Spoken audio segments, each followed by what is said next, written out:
Hello again. I'm going to talk about authenticity and what it implies. I think authenticity is increasing slowly as people feel much freer to be themselves in a system that theoretically hates authenticity. All anyone has to do is to peruse internet videos that show us a stunning variety of people, from junkies to monks. On a psychological level, we are in the process of entering a kind of golden age of human expression. Just look around the internet. It's incredible the sheer variety of things to look at and different points of view. We are, as a collective, particularly in the USA, we're losing faith in our institutions for a variety of reasons, chief of which is the increasing amount of lies that are obvious. You can't deny the lies that we keep raining down on us, and people, rulers expect us to believe it all. Well, eventually, it's not going to work. Worse for those in power, and more people distrust the official mainstream media, such that it's beginning to dawn on them that maybe those big media conglomerates are run by the same people who buy politicians to do their bidding. This is undeniable. The idea that we are in a democracy and the Constitution and all these things, that's an illusion that we are being force fed and have been for certainly in my lifetime. And it may have been true to some degree, maybe. Now I'm going to read to you a little bit from a description of a study. 10 years ago, political scientists Martin Gilens of Princeton University and Benjamin Page of Northwestern University took an extraordinary data set and a small army of researchers and set out to determine whether America could still credibly call itself a democracy. As case studies, they used 1,800 policy proposals over 30 years, tracking how they made their way through the political system and whose interests were served by the outcome. For small d Democrats, meaning nothing to do with the Democratic Party, just people who believe in, democracy and furthering it. The results were devastating. Political outcomes overwhelmingly favored very wealthy people, corporations, and business groups. The influence of ordinary citizens, meanwhile, was at a, quote, non-significant near zero level. I actually read this study, by the way, years ago. I think it was over 10 years ago. America, they concluded, was not a democracy at all, but a functional oligarchy. So I will refer, and I'm generally referring now to the people that are in the ruling class, not as honorable public servants and all the rest of it. They're oligarchs or in the pay of oligarchs. This was this little ditty was published by the Harvard Kennedy School, and I'm going to post a sort of this kind of subject here that I'm that I've been thinking about later at Substack, and you can get the link. There is no doubt or serious argument against the above referenced conclusion in the view of non-bought off intellectuals in the USA. Now, just caveat here about intellectuals in the universities and so on and so forth. Just remember that the old system, the old university system of people who could teach whatever they wanted to once they were tenured no longer exists. There are tenured professors. They're often very old, but the new sort of people that are in universities depend on political correctness, whatever the current oligarchical structure decides. So if you do something that's non-official, you're liable to lose your job. And it's true in every aspect of our life, whatever job we're at. If we express a non-official opinion and are important enough, So if someone like me could express it, it wouldn't matter. I don't work for a corporation anymore, though I did.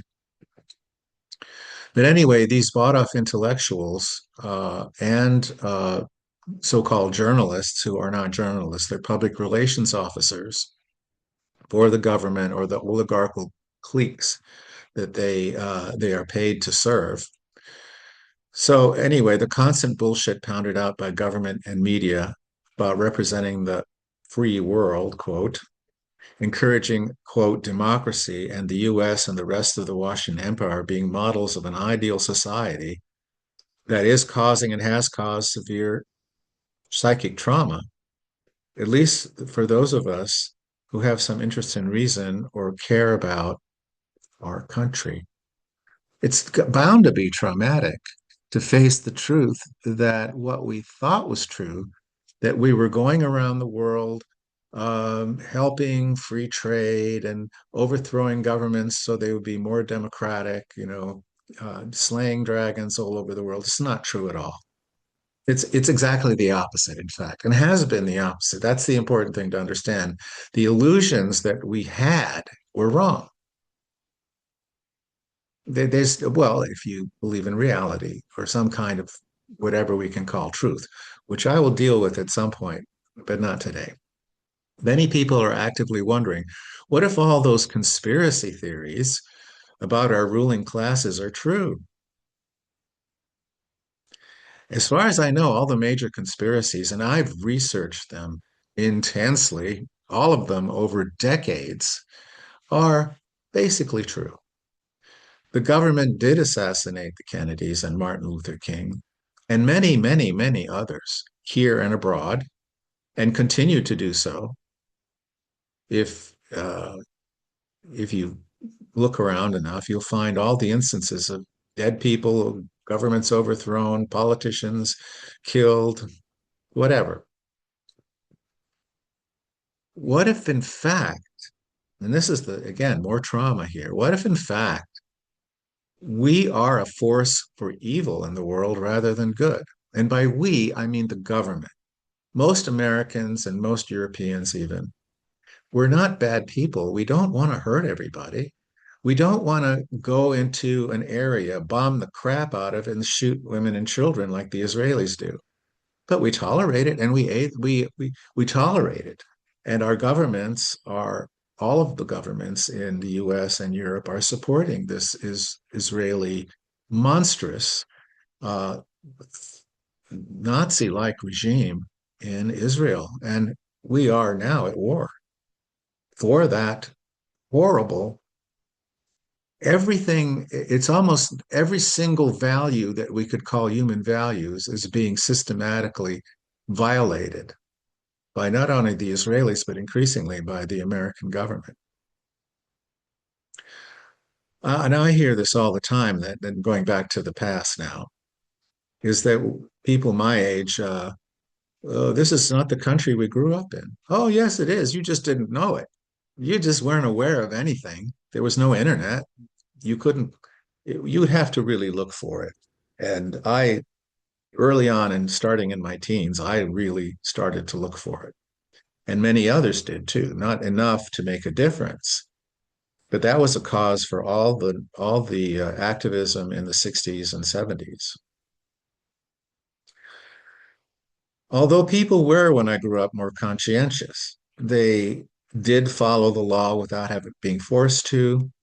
There was theoretically, but actually, rule of law to some degree, and actually an interest in following what came to be called international law.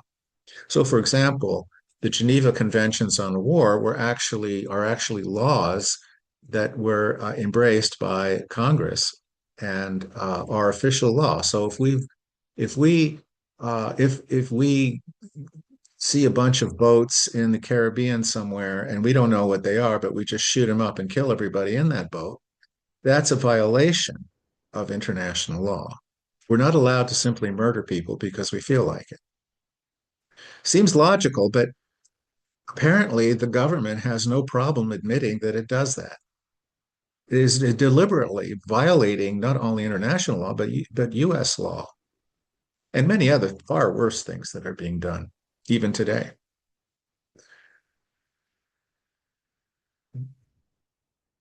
The reason why people were a little more conscientious and a little more willing to follow the law and condemn those that didn't was was that we were part of something. We felt we were connected to something greater than ourselves, a society, a country, a way of living, a way of life, the American dream, and all that. We believe that in many ways we're trying to improve our society. We're trying to make it better. We, after World War II, we went to great lengths to begin giving more rights to workers and to non-white people, right? And eventually, starting in the really in the 70s, to people who had different sexual interests than the mainstream. And this was very important. And giving women more right. We did amazing things, even though underneath the surface, all this crap it was happening. You know, there was a takeover of the government after 1963 and John Kennedy was killed. But it really didn't make any difference. We were still opening up our society because people believed in democracy, believed in the ideals of the founders. And that's where the conscientiousness came from. And no, underneath the surface, the same shit was happening then as happening now. There was such a strong culture of freedom, of looking after human rights, that this progress really did happen and was really for the better. So I think that I'm not denying human progress. I'm just telling you that there are groups of people who are against anything you might call human progress. So anyway, nostalgia is pointless. I mean, it's nice that we were all part of something. It's nice that we were part of movements. I was part of a movement, the anti-war movement, and to a limited degree, the civil rights movement before it, but I was kind of young for that. I was still in high school, really. But I did attend the odd demonstration here and there and tried to do what I could to help those who were dissidents. So we are now forced to see this truth that we never really were this ideal democracy, that there were always forces, we were always trying to mess up people in other countries to do what we wanted them to do for whatever reason, usually because the oligarchs wanted something, whether it was the banana plantations in Guatemala who wanted the Arbenz administration overthrown in 1954 so that they could so that the workers would have no rights because Arbenz, I think that was the guy, was in wanted to actually work for human decency. Huh, how about that? Anyway, we still worked for it. We still managed because culturally we were still vital. We had strength. It wasn't just the government. It was the government was forced to follow the people more than they are now and more than really I think after the 1980s and certainly after the 90s, the government completely lost interest in the people and worked against them and were less influenced by the people. In fact, the end of the Cold War, I think, was the main thing that created our current situation. Um, this is a wonderful opportunity to face darkness in society and in ourselves. Because if we've accepted the bullshit we've been handed, then that bullshit lives in us. And so we have to look at it. You know, who are we? What's the point of life? What's the meaning of life? These are all things that are now opening up and that people can start working with. Once we get used to seeing the world in a more realistic way, without the usual ideological and tribal features clouding up everything, we can start to find better ways of doing things. again, back to authenticity. When we're more authentic, we start creating more authentic social networks. We know that the problems we have are not due to Republicans or Democrats, liberals or conservatives, because these labels no longer have the meaning they once did, and they really don't. So stop arguing. Stop arguing with your relatives if they voted for Trump or they voted for Kamala Harris in the last election or whatever it is. Just stop it. That's not the point. Neither one of those labels are realistic, mean anything other than very vague things that don't have any practical effect. We're all kind of much more similar than we are different in terms of what we want.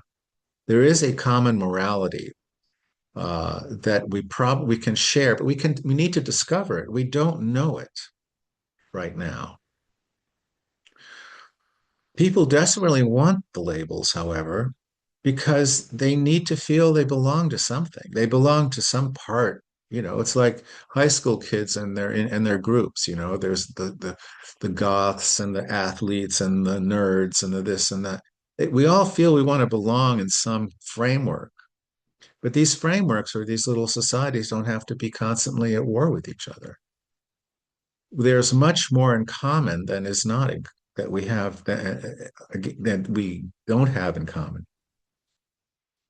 Young people are peeling away from this anyways. So it's pointless. Let's start find it's really the things are in a way pretty simple. There's the oligarchs and there's the rest of us. The oligarchs hate us or manipulate us. They don't think we're anything other than insects or farm animals or whatever you want to call them. Our task is not immediate to is to not immediately search for something solid because we're not going to find it. To cling to in order to relieve the sense of uncertainty that the truth that is now in view um, that doesn't hold up. There's no coherent narrative now. I mean, we can pretend, but there's no coherent narrative. We are often addicted to comforting frameworks from the past, but we're fooling ourselves. Now, if we choose to fool ourselves more, it will never be like it was since our illusions have already been shattered. So we're just going to be picking up pieces and trying to put them together, but you're going to see where the pieces are. It's going to be like a jigsaw puzzle. Doesn't look like that, like the painting of the jigsaw puzzle of a painting doesn't really look like a painting because there are all these lines in it. It'll never be whole. It just takes someone to lift it up and throw it around, and all the pieces are scattered again. It will never be like it was. Our illusions have already been shattered. Unless we're completely unconscious, then you may as well just, get high, whatever. The the rush, in fact, the rush with like with meth or comfort like with opiates is always tempting us. And all escapes are never quite out of our sights because there are other escapes, our addictions. So whatever the addiction is, it's always around. We waver because we are human. So yes, as John Lennon sang, whatever gets you through the night is all right. It is. If you're in pain, then you need to do something about it. And then maybe an addiction is something for you. It's not a good solution, but it is a solution, and it's better than the illusions that the oligarchs are feeding us. And don't think the oligarchs aren't feeding us these nasty drugs, because they're deeply involved in the drug trade. Just so you know, that's another rabbit hole you can go down. Another conspiracy theory. Yes, the CIA and these other organizations that are supposed to be helping the country are in fact poisoning us. And this has been recorded, it's been proven over and over again. We are explorers, we are builders. So we're going to run into blind alleys. We're going to get into have a great vision of how things ought to be, And then we're going to recoil from that because of what it means and how it shakes up our lives and shakes up our relationships with others. So if I start talking just like I'm talking now to other people at a party, it may, let's say we have a gathering, it may be more receptive now, whereas 10 years ago, it clears the room. I've cleared the room before, just talking about the truth. People don't want the truth, but I think we're in a different place now. I think we do want the truth.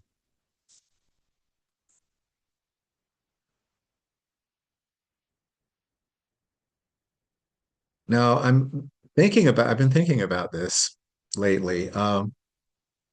There's a quote by Donald Rumsfeld, and you may remember this. We know there are known knowns. There are things we know we know. We also know there are known unknowns. That is to say, we know there are some things we do not know, but there are also unknown unknowns, the ones we don't know. So this is a whole area that goes beyond the normal narrative structure of our lives.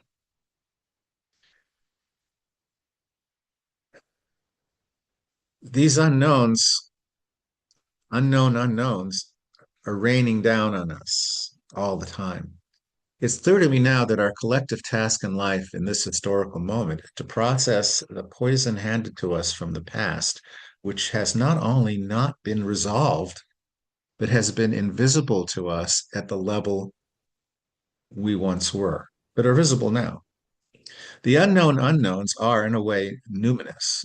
And numinosity means something that can stir spiritual inspiration, that fully embraces the unknown, which comes from the awesome mystery beyond anything we can imagine or think. So there's a whole realm.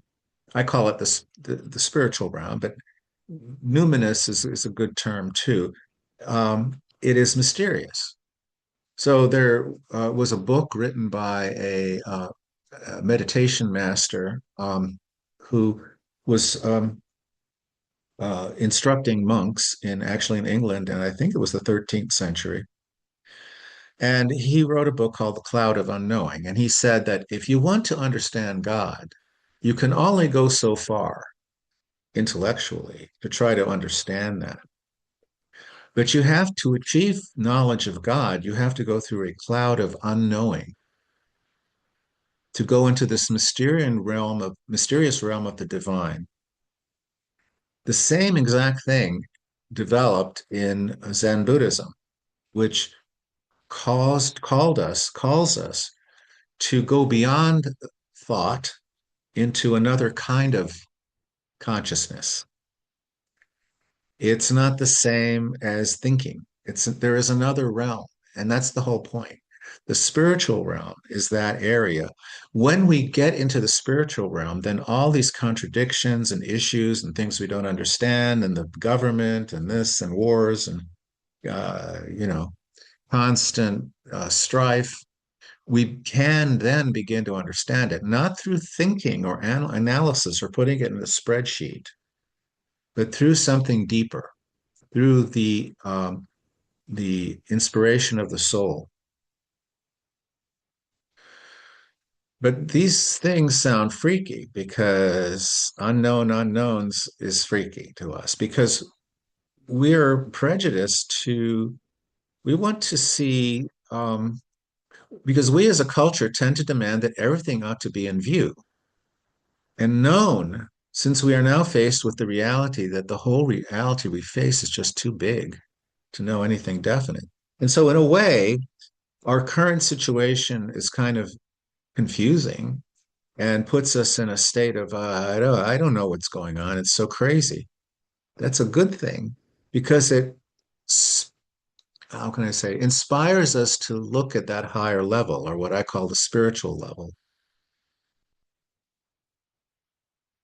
It's just, I mean, can you know anything definite? I mean, there's always something else. I mean, someone will talk to me and they'll, because they haven't studied A, B, or C. And I say, well, yes, but there's more to it. And there's this and that. So there's a million things you have to study. If you want to understand the Iran war, well, you have to study Iran. What is Iran? What is Iranian civilization? Do you know? Does anybody know? I don't think more than a few percentage, maybe 1%, 2%, know much about the Iran situation since the overthrow of the democratically elected government in 1954 because the British Petroleum wanted the oil.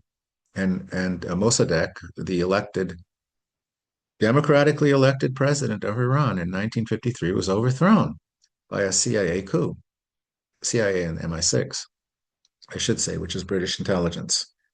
So all these heroes you see in movies that work for the CIA or MI6 or James Bond or all the rest of it, they're all horrible people. Stop making them heroes. They're not heroes. They're gangsters. Okay. They and nihilists. Don't think they anything more than that. And I've met some of them, by the way. I'm not speaking just theoretically. Okay, so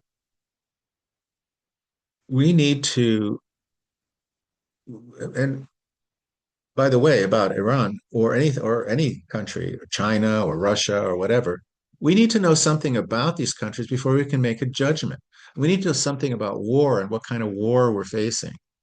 What's it about? Why is it there? Why is it somewhere, not somewhere else? What's going on really underneath it all?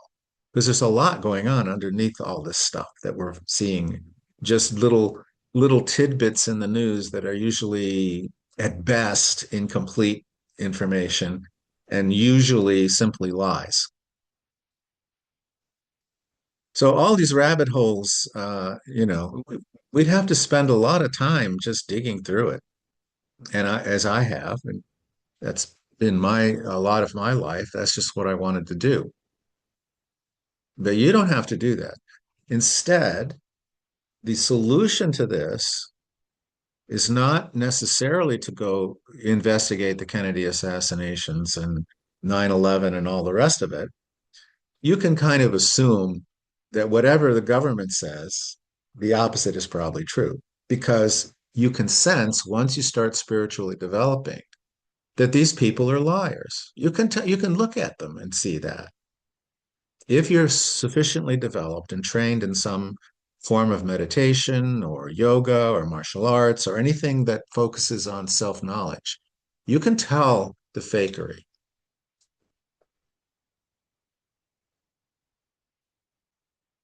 So,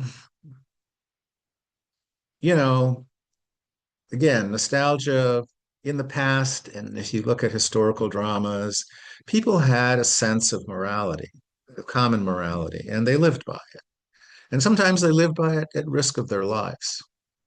And people are still like that in other societies. We in the West, particularly in America, but in Europe, it's probably even worse.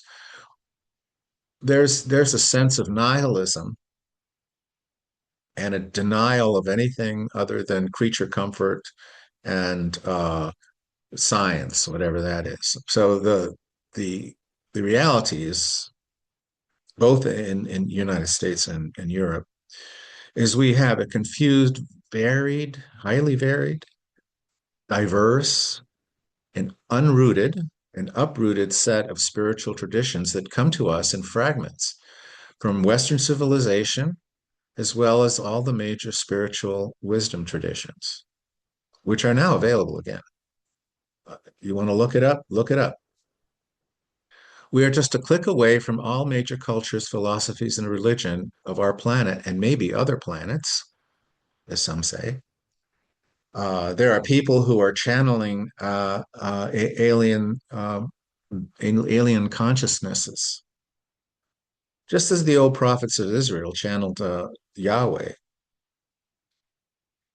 And there's all kinds of stuff out there and information. There's some commonality, and that's up to you to find it. The conceptual frameworks are incredibly varied from genuine traditions to entirely fictional ones, and there are fictional ones. I'm not going to get into that, but there are fictional ideologies.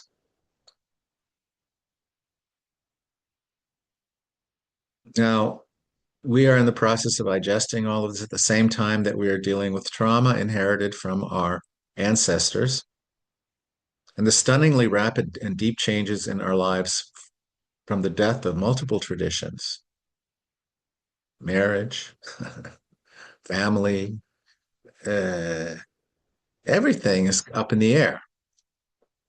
Why should we get married when we're going to break up in 10 years or less?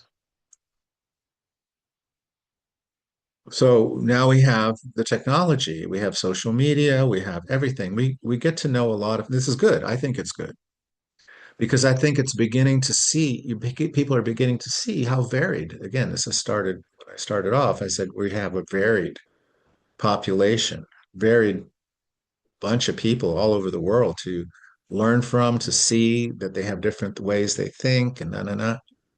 This is great because it gets us less hung up on our own stuff.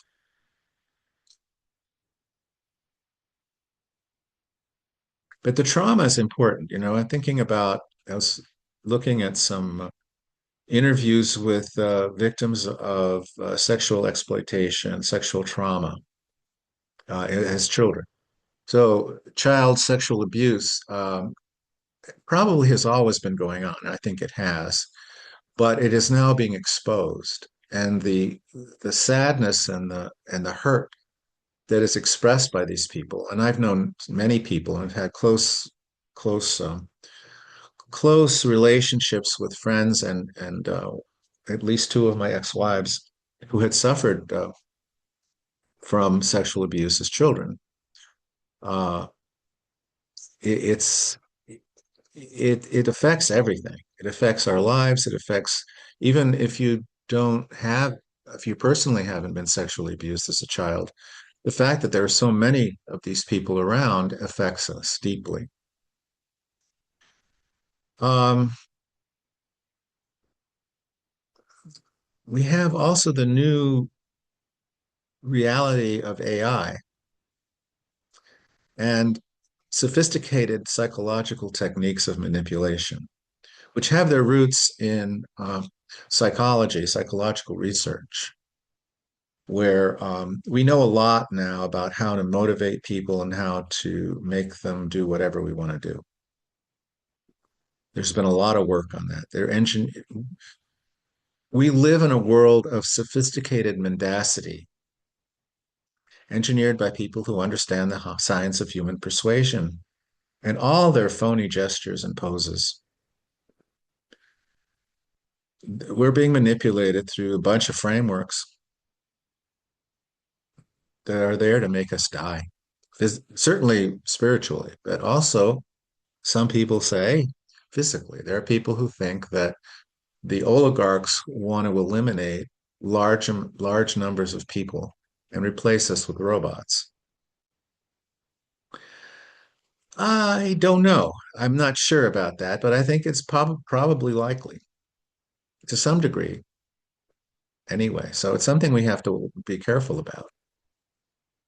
We have nowhere to go but to face the fact we can't go on as normal. There's no normal.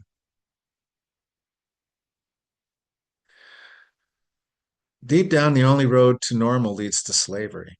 Really, if you try to be normal, you try to piece together this theoretical country of a United States of America, constitutional republic. You try to piece that. It's not. It's gone. Sorry, it's finished. That whole structure is done for. We're dominated by people. We have some rights, but enough now to be able to fully express who we are, but on a level of control, we're moving in a direction where we won't be able to do that if things keep going the way they are. So normality is just not going to work. We Normal is a kind of artificial connectedness. So I'm going to be like everybody else, or at least to some degree. I'm not going to do the things I really want to do, but I'm going to moderate my behavior so I can keep a sense of stability in my social relations. Makes total sense, and it avoids the social chaos. Often people have said to me, and I remember arguing with me as a teen, that I have to conform because otherwise, if we all did what we wanted to do, there would be chaos. I had that argument, but it's now even trying to be normal is destructive. It's destructive of our spirit, and it's destructive of society because without authentic people, we can't create a new future. If we go along to get along, our society is screwed. We can't go anywhere because it'll be more and more restrictive. We're already experiencing restrictions, censorship.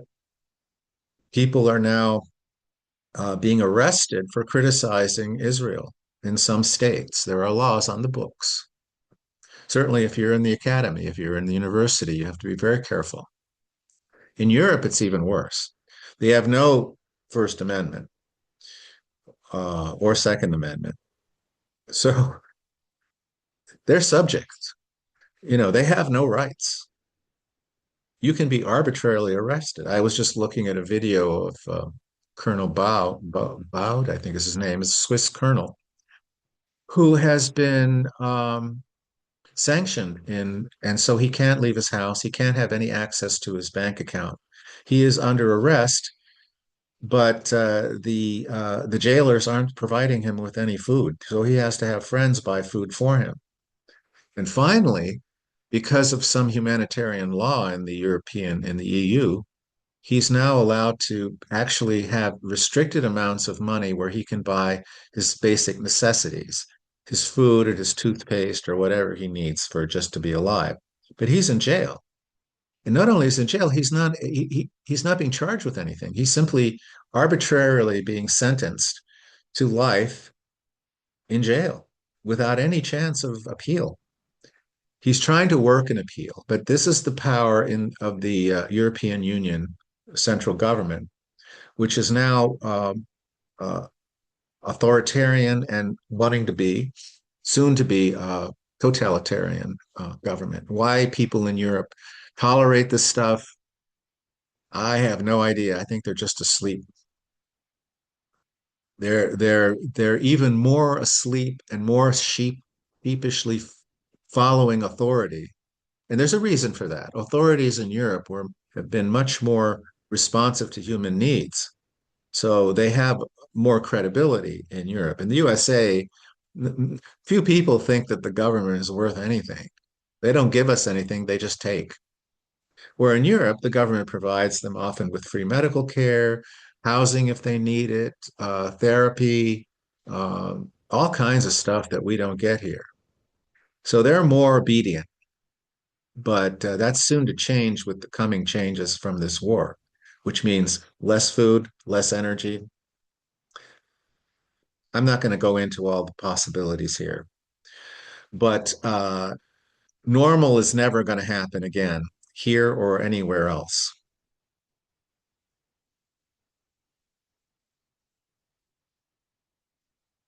We don't need to fake it. Let's just be authentic and see where that goes. Because the people who are oligarchs are basically looking for power for themselves and their clients and friends and so on.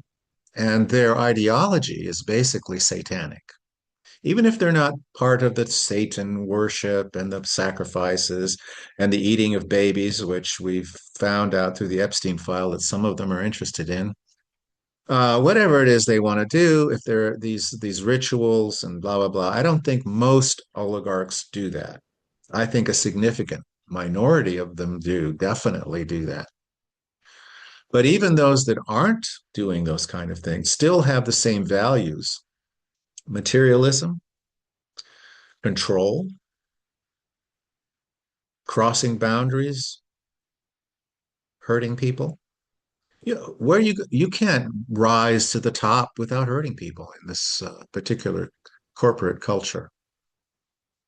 Again, I've been in that world. I know what it's like. So the idea that the our betters, our aristocrats, have a sense of honor and take care of us, as the old European aristocracies to some degree did. Their rule lasted for centuries because They weren't completely corrupt. They had people who were often honorable. You had good kings, good dukes, whatever, and you had some bad ones. But at least you had plenty of good ones. We don't have any good rulers. Look at Europe. Look at the United States. Where are the good rulers? People who truly care for their people, that aren't constantly manipulating them through, in Europe, the fear of Russia.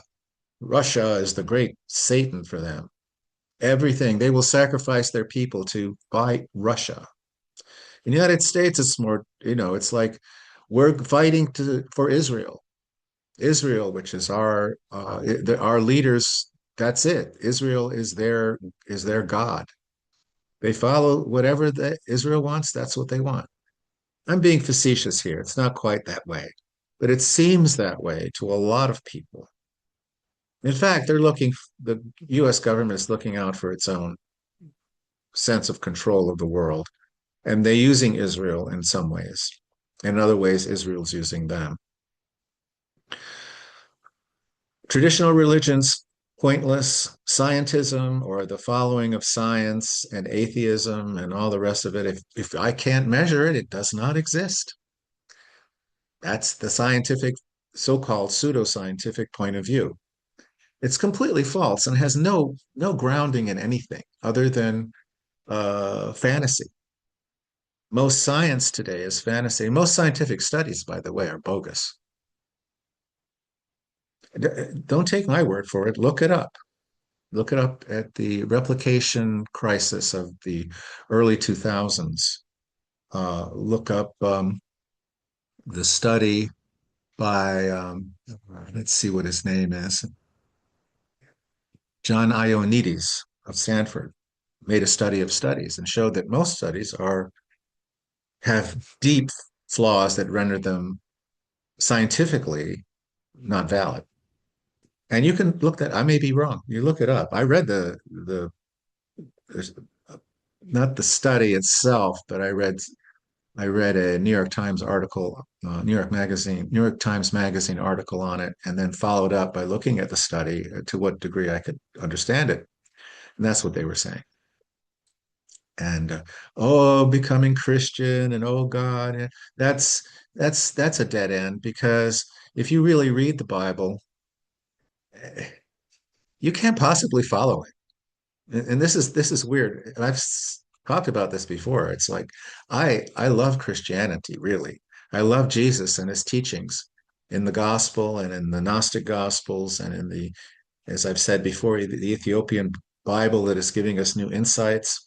Remember, they repressed everything that kept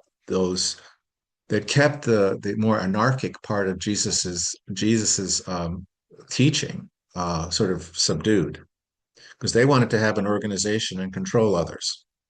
So I'm no friend of churches at all. So I don't think that's a way out. I think it's through spiritual development and community. And we lack that community.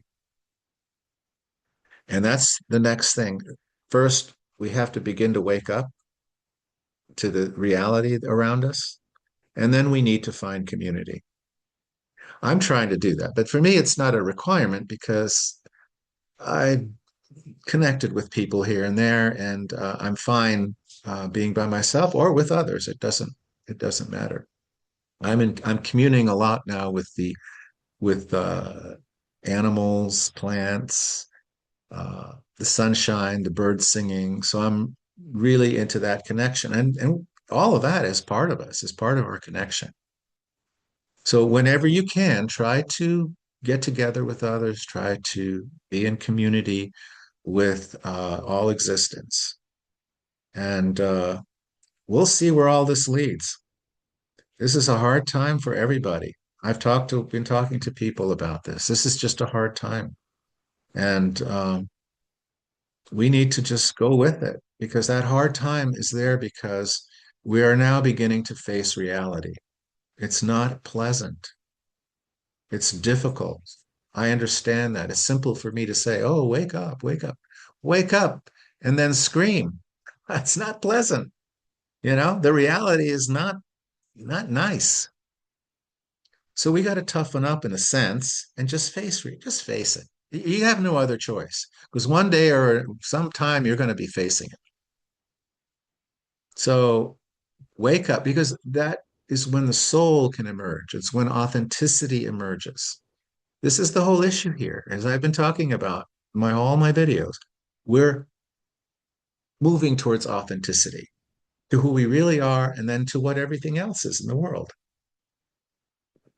It's there. It's and the issue, the interesting thing here is all these things that look like they're negative, they're all in a way contributing to that positive result of awakening us. So don't blame people. Don't get mad at Trump or whoever it is you think is doing messed up things, the oligarchs, the Satan worshipers. Go ahead. I mean, they're there. Hating them is just going to make it worse. Again, hating anybody is going to attract negative entities to you, into your system. Understanding them is going to drive them away. They're not interested. Those negative entities that exist in the spiritual world, what Christians call demons, scary. They're not scary. They just want to eat. And if you have negative attitudes and negative feelings, they're gonna munch on you. That's it. So keep it positive, but face reality and don't don't dislike yourself because it freaks you out. It has to freak you out. That's the whole point. Because only by freaking out can you wake up. Well, that's it for today.